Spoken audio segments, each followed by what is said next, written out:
Praise the lord. అందరికి వందనాలు.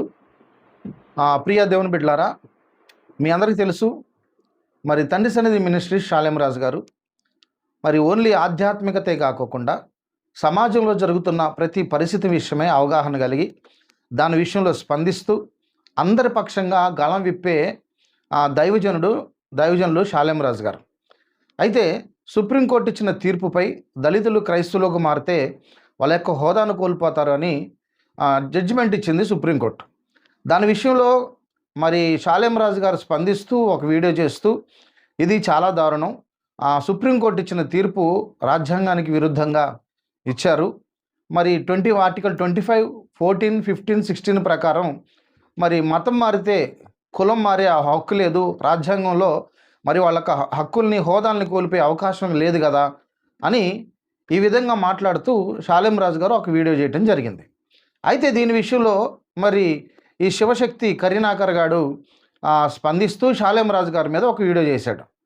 షాలేం రాజు గారు సుప్రీంకోర్టుకి వ్యతిరేకంగా మాట్లాడుతూ ఉన్నాడు, ఆ తీర్పుని వ్యతిరేకిస్తూ ఉన్నాడు కనుక షాలేం రాజు గారి మీద కేసు వేసి మరి జైల్లో వేయాలి అని ఈ యదవ మాట్లాడటం జరిగింది. అయితే ఈ కరుణాకర్ గారికి నేను చెప్పేది ఏంటంటే, అరే అసలు ముందు నీకు ఆర్టికల్స్ గురించి రాజ్యాంగం గురించి నీకు తెలుసా అని నేను ప్రశ్నిస్తూ ఉన్నాను. నీకు అవేమి తెలియకుండా కోతికి కొబ్బరి చెప్ప దొరికిందని షాలేం రాజు గారి పేరును అడ్డం పెట్టుకొని ఆయన ఫోటో వేసుకొని వీడియోలు చేసుకొని బ్రతుకుతున్నావు. విషయానికి వస్తే షాలేం రాజు గారు సుప్రీంకోర్టుని దూషించలేదు, ద్వేషించలేదు. ఇచ్చిన తీర్పుపై స్పందిస్తూ ఇది చాలా అమానుషం, ఇది అన్యాయంగా తీర్పునిచ్చారు, దీని విషయంలో సుప్రీంకోర్టు వారు ఆలోచించాలని ప్రశ్నించారు షాలేం రాజు గారు. అయితే అసలు సుప్రీంకోర్టులో కేసు ఎవరి మీద వేయాలి, సుప్రీంకోర్టులో కేసు వేసి ఎవరిని జైల్లో వేయాలి అని మనం కనుక ఆలోచిస్తే మనందరికీ తెలుసు, మరి భారతదేశంలో మతోన్మాదులందరినీ ఒక చాటుకు చేర్చి వారికి ఆశ్రయం కల్పిస్తూ నెల నెల వాళ్ళకి జీతాలు ఇస్తూ క్రైస్తవుల మీదకి ఉసుగొలుపుతున్న వ్యక్తి చిన్నజీయర్ స్వామి.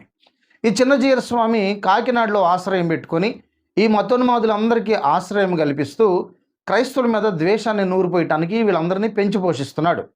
దానిలో భాగంగానే ఈ కరుణాకర్ సుగుణ, లలిత్ కుమార్, హమారా ప్రసాద్, అలాగే రాధా మనోహర్ దాస్ వీళ్ళందరూ చిన్నజీయర్ యొక్క మోచేతి నీళ్లు తాగేవాళ్ళు. మీరు చాలా వీడియోస్లో చూసుంటారు. ఈ చిన్నజీయర్ దగ్గరికి రాధా మనోహర్ గాడు, అలాగే ఈ కరుణాకర్ గాడు, లలిత్ గాడు, ఇంకా కొంతమంది వెళ్ళి వంగి దండాలు పెట్టడం మీరు చూసుంటారు. అయితే ఎందుకు ఈరోజు ఈ ప్రస్తావన తెస్తా ఉన్నానంటే, వీళ్ళందరికీ సూత్రధారి, వీరి వెనకాల ఉన్నవాడు ఎవడంటే చిన్నజీయర్ వీళ్ళందరినీ పోషిస్తూ ఉన్నాడు.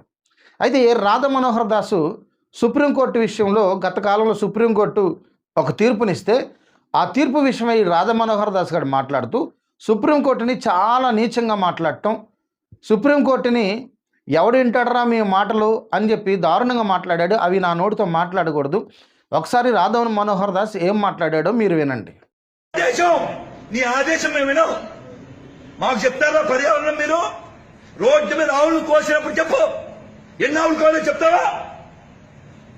బక్రీద్ నాడు, రంజాన్ నాడు రోడ్ల మీద కోస్తారు, ఎన్ని ఆవులు కోయాలో చెప్పరా? నీకు దమ్ముంటే అదవుతున్నా బాంబులు కాల్చండి. ఎప్పుడు కాలుస్తారు? ఇంకెప్పుడు కాలుస్తారు? సంవత్సరానికి ఒకసారి కాలుస్తాం. అంటే రేపు పొద్దున్న శివరాత్రి వస్తుంది, జాగారం 2 గంటలు చేయాలి, ఈడే చెప్తాడేమో. కాదు, ఫస్ట్ గా పెళ్ళయింది, ఎంతసేపు చేయాలి తీసుకుపోతాం. సుప్రీంకోర్టు లేదు, అది పొగుడు లేడు, చెప్పు తీసుకుపోతాం. మీ పొగుడు లేడు, చెప్పు తీసుకుపోతాం. మీ పొగుడు లేడు, చెప్పు తీసుకుపోతాం. మీ లిమిట్స్ మీరు దాటారా? బాగుండు. మేము పనులను పెట్టుకున్నాం, పనుల్లో ఉన్నారు. అదవుతున్నా? విన్నారుగా, వీడు మాట్లాడిన మాటలు చూడండి. సుప్రీంకోర్టుతో అంటున్నాడు, చెప్పు తీసుకొని కొడతాము సుప్రీంకోర్టుని, ఇష్టానుసారంగా నోటుకొచ్చి మాట్లాడుతున్నాడు. ఈ కరుణాకర్ గారిని అడుగుతున్నాను, చిన్నపిల్లల దగ్గర జీడీలు లాగేసుకునే మొక్కమాట చెప్పురా, సుప్రీంకోర్టులో కేసు వేయాల్సింది ఎవడి మీద, జైల్లో పెట్టి బొక్కలు ఎరగొట్టాల్సింది ఎవడి మీదరా? ఈ రాధా మనోహర్ గారి దాస్ మీదరా? నీకు చేతనైతే, నువ్వు మగడివైతే రాధా మనోహర్ దాస్ మీద కేసు పెట్టరా. నీకు అది చేత అయిద్దా? నీ వల్ల కాదు. ఎందుకంటే మీరందరూ ఒకే స్కూల్లో చదువుతున్నారు. మీ ప్రిన్సిపల్ చిన్నజీయర్ స్వామి గారి మోచేత నీళ్లు తాగే మీకు ఎదుటోళ్ళ గురించి మాట్లాడే అర్హత ఎక్కడదరా? నువ్వు షాలేం రాజు గారి గురించి మాట్లాడే అంత మాత్రపోడివారా నువ్వు?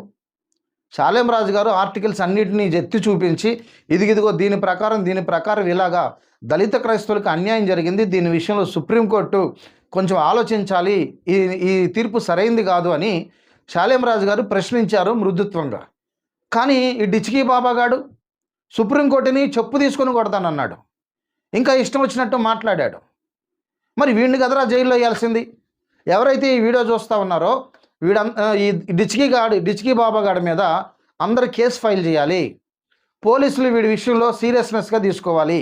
గతంలో క్రైస్తవుల మీద ఎన్నో దూషణ మాటలు మాట్లాడాడని కేసు పెడితే వాడి మీద కేసులు ఏం ఫైల్ చేయాల, ఎందుకంటే ప్రభుత్వం వాళ్ళది కాబట్టి. కానీ మరి ఇప్పుడు సర్వోన్నతమైన న్యాయస్థానం మీదే వీడు అవాక్కులు చవాక్కులు పేలి చాలా నీచంగా మాట్లాడాడు కదా. మరి ఇప్పుడు ఈ డిచ్కీ బాబాగాడిని ఏ జైల్లో వేయాలి? అలాగే వీడిని సపోర్ట్ చేస్తున్న ఈ కరీనాకర్ గాడు, ఈ లలిత్ కుమార్ గారిని వీళ్ళని ఏం చేయాలి? దయచేసి విఘ్నులైన అందరూ ఆలోచించాలి. అరే కరుణాకర్ గారిని నీకు కూడా చెబుతున్నాను రా, నోరు ఉంది కదా, వీడియో ఉంది కదా, స్టూడియో ఉంది కదా అని చెప్పి షాలేం రాజు గారి మీద లేనిపోని అవాక్కులు చవాక్కులు పేలి ఆయన క్యారెక్టర్ని అసాసినేట్ చేయటం నీ తాత నీ జేజమ్మ వల్ల కూడా కాదు. చెప్పే కదా, నువ్వు మగాడివైతే, నీకు నిజంగా మగతనం ఉంటే, నీ మూతి మీద ఉన్నది నిజమైన మీసమే అయితే నువ్వు డిచ్కీ బాబాగాడి మీద కేసు పెట్టగలవా? కేసు పెట్టి వాడిని సుప్రీంకోర్టులో కేసు వేసి డిచ్కీ బాబాగాడిని శాశ్వతంగా జైల్లో ఉంచగలవా? వాడి మక్కిలు ఎరగొట్టించగలవా? ఎందుకంటే సుప్రీంకోర్టుని చాలా నీచంగా మాట్లాడాడు. విఘ్నులైన వారందరూ ఈ విషయాలన్నీ గమనించి ఇలాంటి వారి మీద ఖచ్చితంగా మీరు స్పందించాలి, కేసు వేయాలి. ఈ డిచ్కీ బాబాగాడు కావచ్చు, ఈ కరీనాకర్ గాడు కావచ్చు, క్రైస్తవుల మీద దుమ్మెత్తిపోస్తూ క్రీస్తు యొక్క ఔన్నత్యాన్ని తగ్గించడానికి ప్రయత్నం చేస్తూ ఉన్నారు. ఇప్పటికైనా కరుణాకర్ గాడికి నేను చెప్తున్నా, నోరు అదుపులో పెట్టుకొని నీ పనేదో నువ్వు చూసుకుంటే మంచిది. ఏ పొద్దు లేచిన దగ్గర నుంచి క్రైస్తవుల పేర్లు చెప్పుకొని రోజు వీడియోలు పెట్టుకొని క్రైస్తవులు వేసిన భిక్షతో బ్రతుకుతున్నాడు రా నువ్వు. నీకు చేతనైతే, అరే కరుణాకర్ ఒక చెప్తున్నాను రా, నీకు చేతనైతే ఒక 6 నెలలు క్రైస్తవుల పేరు ఎత్తకుండా, ఏ సేవకుడి పేరు ఎత్తకుండా ఒక వీడియో చేయరా. నీకు ఇదేరా సవాల్. నువ్వు పెట్టుకున్న పేరేమో శివశక్తి, నువ్వు ఒంగి దండం పెట్టేదేమో వైష్ణవుడికి, వెళ్ళి ఆ చిన్నజీయరికి ఒంగి దండాలు పెడతావు. నువ్వు ఏంట్రా, నువ్వు సైంధుడువా లేకపోతే వైష్ణవుడువా? ఏంటిది సంగతి ఎందుకు చెప్పు, అసలు ముందు తెలుసు. నోరు అదుపులో పెట్టుకొని మాట్లాడితే నీకు పద్ధతిగా ఉంటుంది, లేకపోతే అదుపులో పెట్టుకోమని తెలియపరుస్తూ నా మాటలు ముగిస్తున్నాను. Praise the lord.